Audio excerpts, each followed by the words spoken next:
Plusieurs attaques terroristes dans la zone des 3 frontières. Le premier bilan fait état d'une 50aine de morts. Reprise d'Ebola en Afrique centrale, de nombreuses villes touchées dans la région des Grands Lacs. L'OMS déclare l'état d'urgence. Réchauffement climatique, la sécheresse menace une dizaine de pays, de l'Atlantique à la mer Rouge. Nouvelle édition sur France 24, bienvenue à tous. Et d'abord, commençons sur cette sécheresse dramatique causée par le réchauffement climatique. Stop. Pause. L'information, ce n'est pas seulement ça. Un défilé de mauvaises nouvelles, déprimantes et anxiogènes. Pourtant, à France 24, comme dans presque tous les médias, c'est ce que nous privilégions. Et après, on s'étonne que les journalistes exercent l'un des métiers les plus impopulaires au monde. C'est peut-être démoralisant, mais c'est l'actu. On ne va pas faire l'actualité de bonnes nouvelles. D'accord. Mais nous ne sommes pas non plus obligés de nous focaliser sur les problèmes. Nous pouvons aussi trouver des solutions et les raconter. C'est ça le journalisme de solution, le JOSO. Un journalisme utile, qui donne la pêche et redonne l'espoir. Ouais, un journalisme bisounours, quoi. Non, un journaliste a deux yeux. Il ne s'agit pas de nier les mauvaises nouvelles, mais de rééquilibrer l'information. En fait, on peut toujours traiter l'information de deux façons, comme on l'a toujours fait, ou de façon JOSO. Ah oui, et comment je fais pour rééquilibrer des reportages qui racontent la réalité de la sécheresse ? Le Somaliland est l'épicentre d'une sécheresse qui touche toute la corne de l'Afrique. 17 millions de personnes sont menacées de famine. À El Carmo, c'est le jour de passage de la clinique mobile.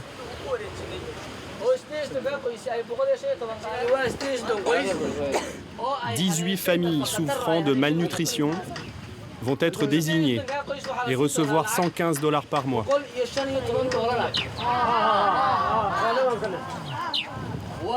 Arrivé en mars, l'ONG Save the Children avait prévu de rester 5 mois.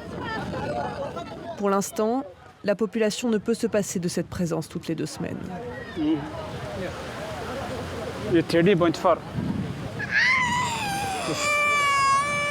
Voilà, c'est peut-être ça ton journalisme de solution, donner $122 par mois à 18 familles souffrant de malnutrition ? Non, c'est important de rendre compte des drames et de présenter ceux qui y font face. Mais l'urgence humanitaire, comme son nom l'indique, ce n'est pas une solution à long terme.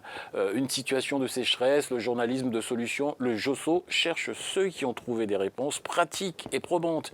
Mais regarde plutôt ce reportage. Au Sénégal, la déforestation est un fléau.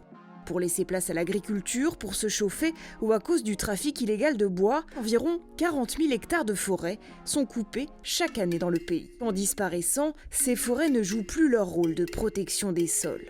Et donc, malgré la déforestation et l'érosion de ces sols, certains arbres ont réussi à pousser. Déjà parce que la nature a le pouvoir de se régénérer toute seule. Même s'il n'y a pas les feuilles là, même s'il n'y a pas les branches, les racines ne sont pas mortes. La régénération naturelle assistée, c'est le deuxième moyen qui permet à la végétation de revenir. Regardez cet arbuste. Il ne grandira pas plus. Mais si on applique les principes de la régénération naturelle assistée, on peut le faire devenir un arbre. Il faut d'abord sélectionner sur cet arbuste la tige qui semble la plus résistante. Puis on va la recéper, c'est-à-dire qu'on ne va garder que cette tige et couper toutes les branches autour. Le but, que les nutriments qui viennent de la terre se concentrent sur ce rejet et lui permettent de grandir plus vite. Il n'y a pas d'engrais, il n'y a pas de fumier, il n'y a rien. Il n'y a que la volonté des producteurs. La méthode ne requiert pas plus d'eau que celle de la saison des pluies, car ces plants sont déjà acclimatés à l'aridité de la zone. Au bout de 3 ans, l'arbre commence à perdre ses feuilles, déposant ainsi de la matière organique à la surface de la terre. Cet humus fertilise le sol. Et sur ces sols régénérés, des espèces qui avaient disparu ont fait leur retour, comme les arbres fruitiers. Et ces cultures sont source de revenus pour les populations. Voilà un exemple de JOSO. On expose sans fioriture les problèmes, on explique dans le détail les solutions. Oui, c'est sûr, c'est du concret. Et ça s'apprend le JOSO ? Oui, mais attention, ce n'est pas forcément un journalisme facile et plan-plan. Le journalisme de solution, c'est une pratique exigeante et méthodique. C'est pour ça que nous n'aurons pas trop de 15 épisodes pour faire le tour en vidéo de ce genre journalistique pratiqué aujourd'hui par un peu plus d'1 millier de médias dans le monde. C'est clair ? C'est clair. On commence ? On commence. L'épisode suivant pose 2 questions fondamentales. Pourquoi faire du JOSO et à quoi ça sert ?